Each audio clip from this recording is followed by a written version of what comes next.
Hello, Storytelling Ron here, and I'm going to talk about my video D&D Is Evil. I'm going to go through the comments. I've only seen a couple, but I'm just going to go through them off the top of my head, like I always do. And it's, clickbaity, but controversial, but also D&D is evil. I mean, they really are. They're just pushing the woke, gay, trans agenda, just like Disney. They're pushing that on us, and we don't want it, but they're going to go ahead and push it, and they're changing their audience, obviously, right before our eyes. But so is Star Wars, so is Disney, and so that's and what I mean by evil too is we just got to call it out. If it's not Christian, if it's not about the family, if it's about pushing a sexual agenda, it's evil. Pushing that, and this is kind of meant for families. It's meant for kids too. So. And I don't hate them or anything. I don't hate them, but I'm just gonna use these clickbaity hyperbole words because I don't, it's evil to push that sort of agenda on us, and on an IP or whatever, a thing that we all love and grew up with and adored, and then they're going to change it to their agenda. That's evil too, right? Stealing from sort of the culture and then turning it into a gay thing or a trans thing or whatever their agenda is. It's like, make up your own original idea and do it that way. Like the lesbian sword, whatever, lesbian role-playing game that's like a lesbian sword thing, that's fine. Like, okay, you made a game and it's all about lesbians. I get it, but, but then they're taking D&D and then turning it into something else. And then they're saying we're evil because of, we were racist or whatever in the past. Like they're just using whatever evil nomenclature they can to reason. That's what evil does. It projects evil and claims and slanders you as evil so that they can then do their thing to you. Okay. That's what they're all about. And you hear that in the people too, that like, the white supremacists, white devils, and it's like, huh? Now, since we called you white supremacists, we can now persecute and, destroy you and take you out. I'm like, but wait, what is white supremacists again? So it's like, they just do that. Anyway, so D&D is evil. 500 views, that's pretty neat. 28 comments, cool. And I'm just an open book here. 7 likes, thank you guys, the people that know me. And 39-ish dislikes. See, I like to show that off. Fine by me. Okay, so let me move over to the video. I'm going to go through the comments here. Okay, look at that dude. Okay, so let's start off with, okay, here we go. Ready? Seems a bit premature to call something outright evil before it has started directly hurting people not willingly involved in it. Seems a bit premature to call something outright evil before it has started directly hurting people not willingly involved. Whatever. I'm going to call it evil because it is. Play D&D is fun. Don't know why people think it's evil. All it is Fab-Satty tabletop RPG. Fab-Satty. I don't know if that's a bad word or something. I don't know.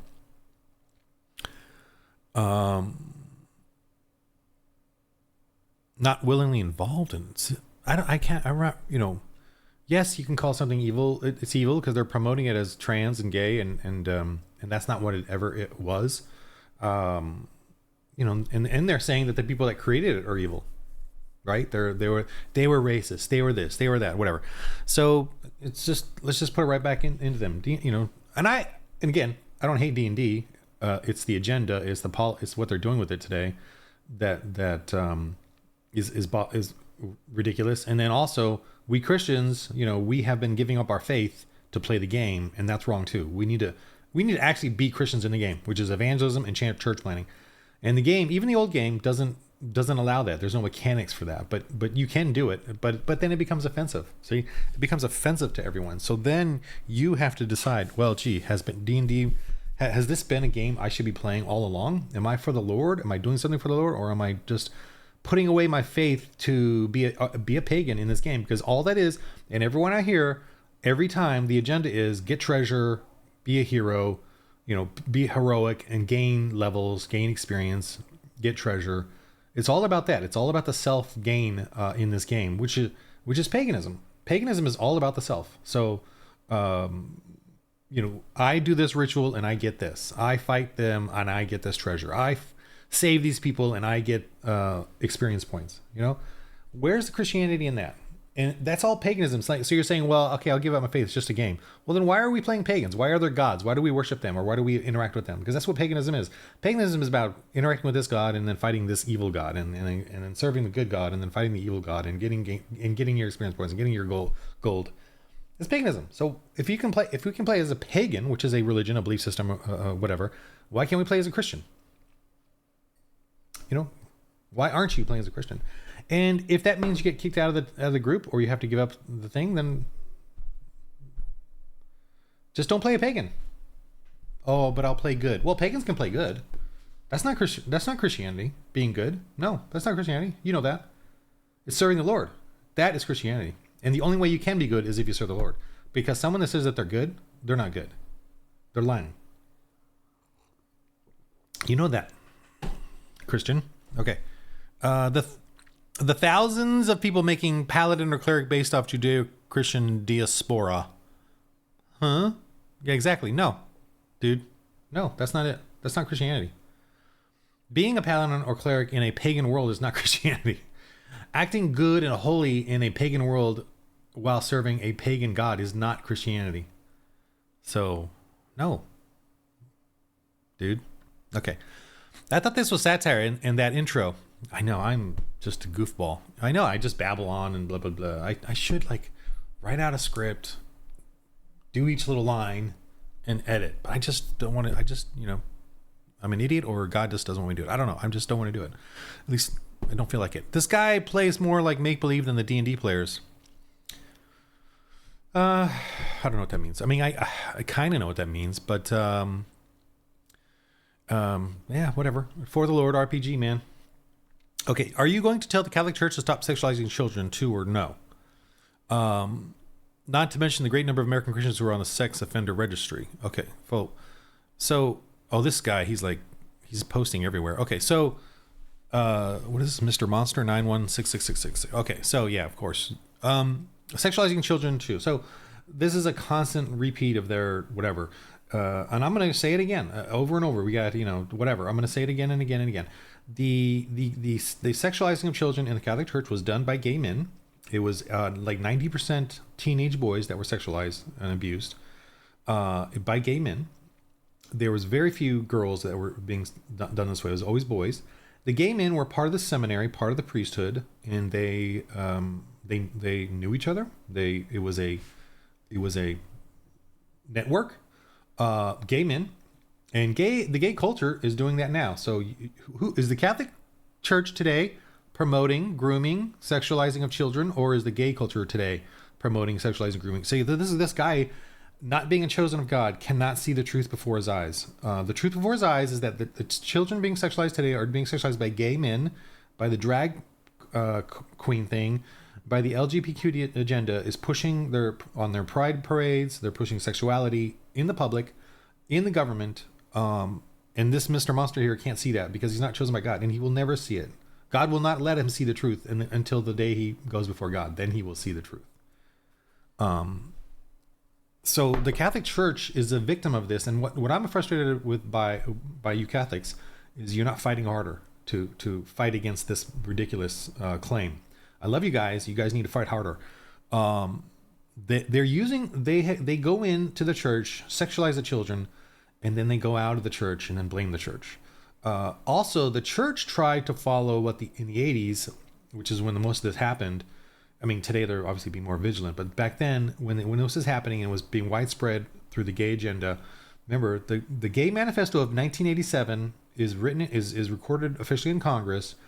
The Gay Manifesto of 1987, they said they were going to go into the churches and sexualize the children with sex, with fellatio.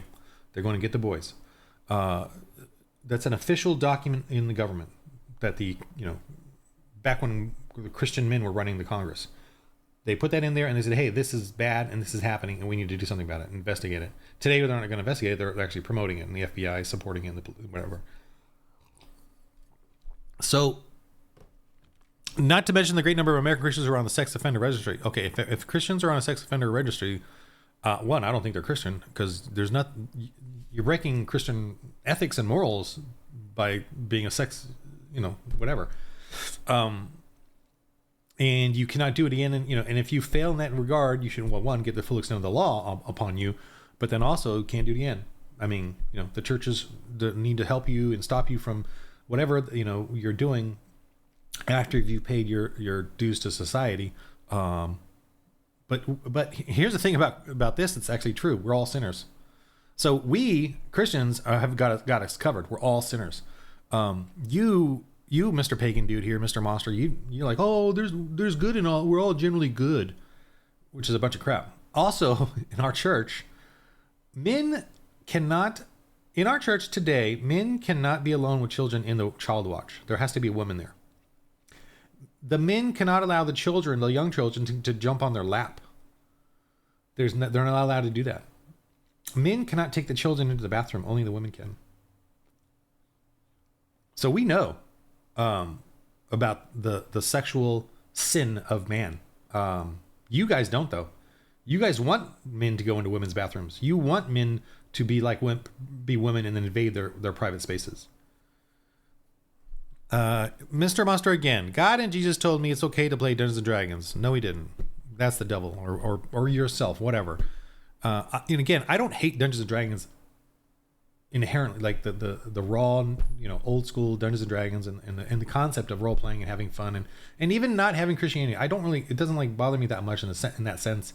But it's gotten too bad right now. It's just really bad. The culture is obviously they're butchering our children.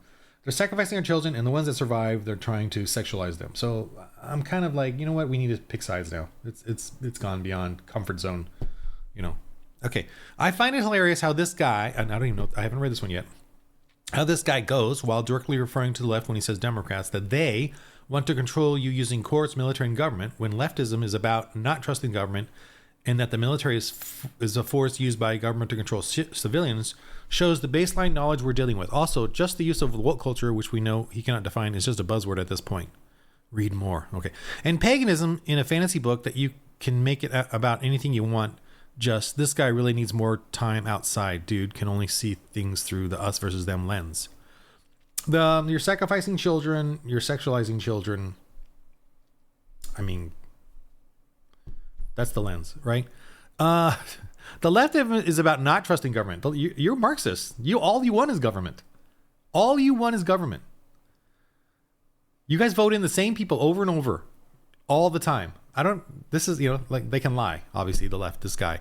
Natty the Panda. Yeah. Okay. That's a name, right? Natty the Panda. Okay. Mr. Monster 9166. What are these people? Like, why aren't they just people, like real people? Like, storytelling. I'm storytelling Ron. I'm Ron Smorensky. I'm a real person. These people are just like hiding and stuff. It's like, and then that the military is a force used by government to control civilians. Yeah. Well, here's one thing the left doesn't like. They don't like the military. They like a police state. They want police. They want state police, like the Nazis did and the communists do. The communists and the fascists have state police. That's their most important thing. They turn their military into a police state where they don't necessarily attack. They control their own people, and that's what he wants. Well,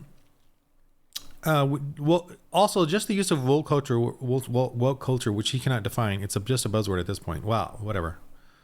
I don't know what he's talking about there. Whatever. Okay, paganism in a fantasy book, you can make it about anything you want. Well, okay, so paganism is everything but Christianity.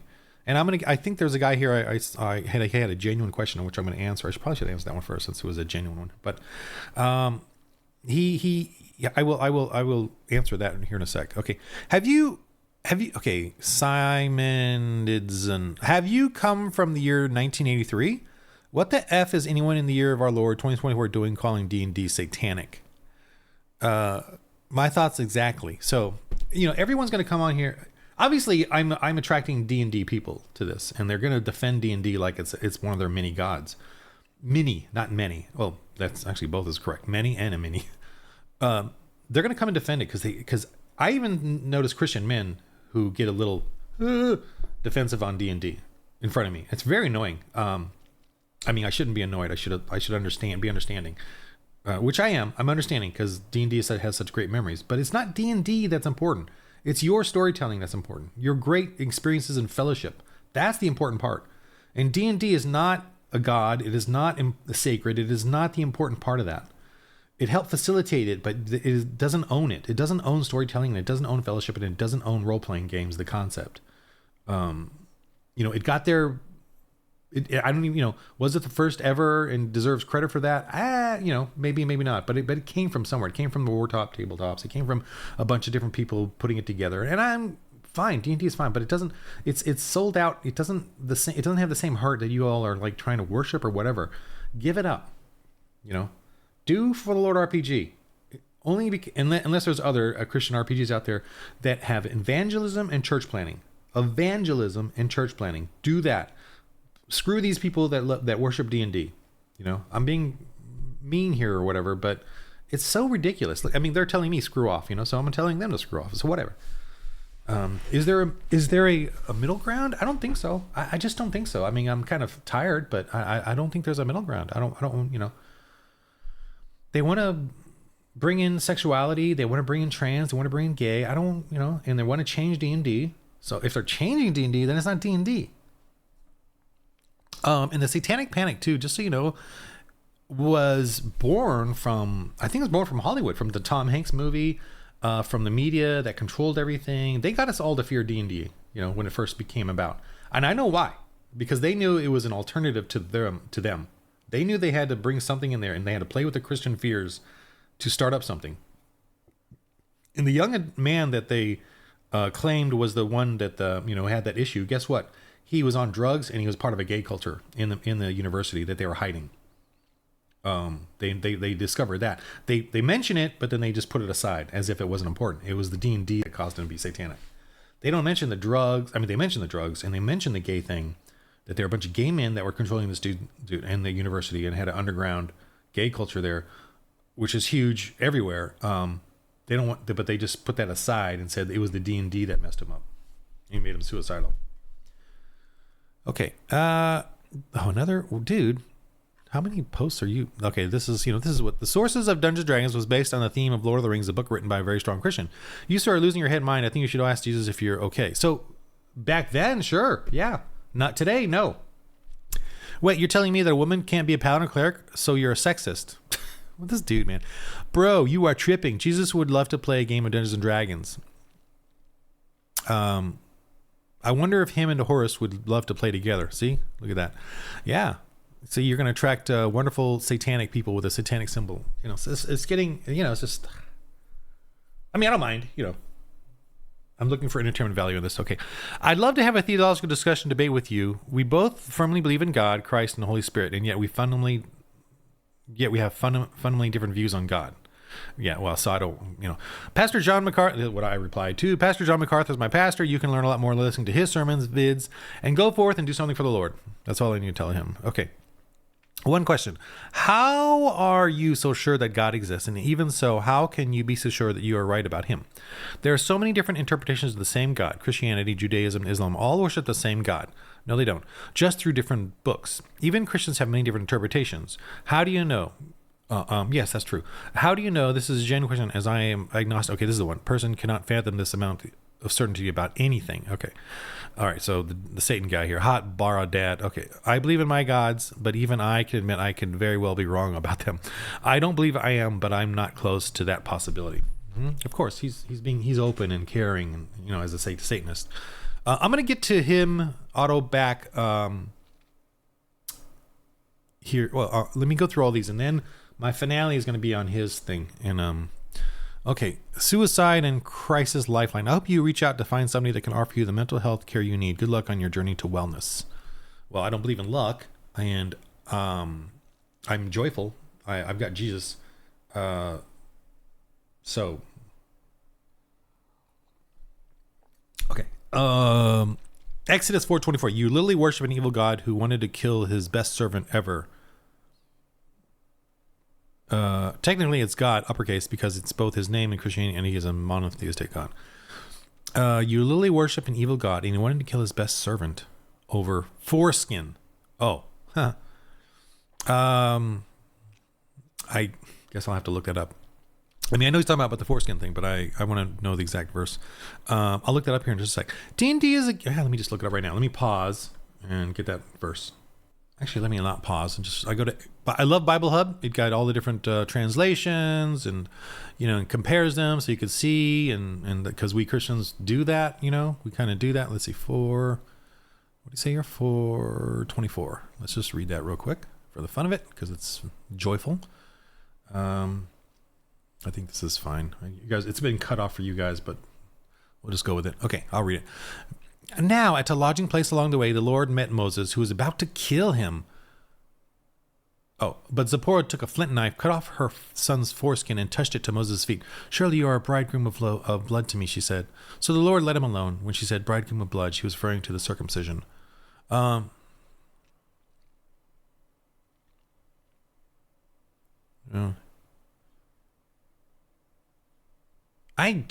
not familiar with this storyline.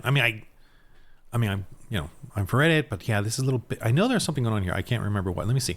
So you in Bible Hub, it's cool. You can click on the verse, was about to kill him. Okay. So what is this? And then there's all these references on the side here, which is being cut off by your side. But so I think Jesus was like, you got to follow what I told you. God. And I think Moses probably didn't want to do it. I don't know. I don't know the context of this. I'm fine with whatever. But if any male is not something we cut off, right? Then God's anger was kindled because Balaam was going along, and the angel of the Lord stood in the road to oppose him. Balaam was riding his donkey, and his okay. And it came to pass by the way. Oh, there's usually a discussion about this in here somewhere. I don't know. I don't have the context on this, and I don't want to do it in the middle of this video. All right, whatever. You got me there. I don't know. I'll have to look this up some more. Hold on. Let me pause and look it up. Hold on. Okay. I found it. I found the commentary here. So see, this is why you need church. You need a pastor to explain these verses to you. Check this out. And I'm trying to be quick here. This here, verses 4-24 about the circumcision and about the Lord coming to kill Moses. It explains it. And this is like, a pastor explaining to you what's going on in these verses. Like, because you read and go, what's going on here? He's going to kill Moses and hasn't been circumcised. So the transition is abrupt from the promise of triumph over Pharaoh to the threat of instant death. But we must bear in mind that some days may have elapsed between the two, and that the sin which provoked the menace was probably not committed at the date of the promise. The narrative, verse 24-26, is obscure from its brevity, but the most probable explanation of the circumstances is that Zipporah had been delivered of her second son, Eliezer, some few days before she set out on the journey to Egypt. Childbirth, it must be remembered, in the East does not incapacitate a person from exertion for more than a day or two. On the journey, the 8th day from the birth of the child arrived, and his circumcision ought to have taken place. But Zipporah had a repugnance to the rite and deferred it, Moses weakly consenting to the illegality. So it was required of them. At the close of the 8th day, when Moses went to rest for the night, he was seized with a sudden and dangerous illness, which he regarded and rightly regarded as a God-inflicted punishment sent to chastise his sin in breaking the divine command. Zipporah understood the matter in the same way, and as her husband was too ill to perform the rite, she herself with her own hand cut off her boy's foreskin, and, still indignant at what she had been forced to do, cast it to her husband's feet with a reproach. Surely a bloody husband art thou to me. The rite once performed, however reluctantly, God remitted his anger and allowed Moses to recover his health and pursue his journey. Okay, so this, thank you for bringing that up, Rev Relic. No, wait. Who said that? Oh, Ronix Enclave. Because that is why you got to go to church. You got to go learn about this stuff in fellowship. And Protestant, by the way, is what I am, or Calvinist or Reformed Baptist. We spend, the pastor spends 45 minutes or more talking about sections of the Bible, using this sort of context and history and extrapolating out on what possibly happened, because the Bible, every line is brevity. It's like quick, it's like notes, it's not like a fully explained narration or text, college textbook or something. It's quick notes of what had happened. And the pastor is required to then, be learned in this so that they can, through much history of Christianity, academic history, learn these things and then teach it to us laymen who are too busy doing other things to go deep dive into every verse. So that's what that is. Okay. And yeah, Moses had to follow the law. The Lord at that time, the God was setting up his civilization, a republic, Israel, and everything was like hardcore because it was all about starting out, and in a sense. So when Moses was kind of messing up and breaking up laws, and so God was like, getting harder and harder on him, and like, you got to follow the laws like everybody else. Remember, if every law is a death sentence. If you don't pay for a parking ticket, you will be put to death. Or if you fully resist a parking ticket, you'll be put to death. If you fully resist a parking ticket, you'll be put to death. That's the thing about pagans. They all scream about the Bible and how every law is about putting to death. But then the first thing they want to do is create laws to destroy you, or to control you. The first thing I want to do, we want housing rights, healthcare rights. All these rights that they want are forcing others to comply and give up their property, their wealth, their work. If they get healthcare rights, then doctors and nurses are forced to help people. They have no choice in the matter. The government will force them to help people, even though those people did nothing to deserve that help, or don't work at it themselves to get their own health, to pay for their own health care. So all these people want rights that have nothing to do with rights. They have to do with property and money and controlling others. Yet they scream at the Bible for daring to create laws, in the same respect. Okay, Rev Relic. D&D is a game, nothing more. I wish. It's shaped good, evil, and neutral by those who play it. My table been woke free 20 plus years. Every game been about heroes and good defeating evil of all types. Also had clerics and paladins in game that had everything you were offering to some other game in D&D. In some other game than D&D, yeah. So Reverence Relic, that's cool. It's neat, but that's not Christian though. Every game have been about heroes and good defeating evil of all types. It's not about defeating evil. It's about accepting Christ as your Lord and Savior. That's Christianity. My point being that us Christians are just teaching ourselves to be pagans. These games are just giving us pagan psyches. We're just regurgitating paganism in the game. And not, I'm just at the point where I'm tired of that, and we need to be evangelists. We need to learn evangelism. We need to be about evangelism. We need to be about church history. All we're doing, we're like, I was, when I was playing Star Wars RPG, I was obsessing over Star Wars. Why? And all the Wikipedia stuff. What the heck, what a waste of time. I should have been obsessing over church history. And it's fun. Now that I have a game where you can actually play as a Christian, it's a lot of fun. And so I'm into it. And that's what I'm trying to wake up Christians in the Christian RPG world or Christians who are in the RPG world, to get a game where you actually become like a fandom of church history, and you can create adventures based off of that research. And that is awesome. And we're forgetting that, and we're forgetting the mindset of evangelism. We're being lulled by this just basic D&D and paganism. And I'm not saying D&D had that evil intent. D&D was just we're just trying to play cards, basically, play a war game. I get that, but today it's become so pervasive in our culture, in how we, in what we do, that it needs to be a Christian tool now. It needs to be a Christian tool, because the way it's being used is a tool for paganism. The way it's, we're all obsessing over the Forgotten Realms, or what's the other one? Greyhawk or whatever. The way we're obsessing over all of this is kind of a little too obsessive. Stay righteous with God, friend. Oh, thank you, Christian RPG Gamer. Appreciate it. Appreciate your comments. Okay. Let's go back to the one about how are you sure that God exists? Okay. This is a very wonderful little comment here, and I want to answer that one. How are you so sure that God exists? And even so, how can you be so sure that you're right about him? Actually, I'm going to do a different video on that one. I'm going to do that right next as a separate video altogether. So that's it for now. I'm going to do another video just on that, so that way you can just go to that one. Okay. Anyway, thanks for all the comments, all you pagans and Satanists and all that. Appreciate it. Definitely want that freedom of ideas and discussion. No problem.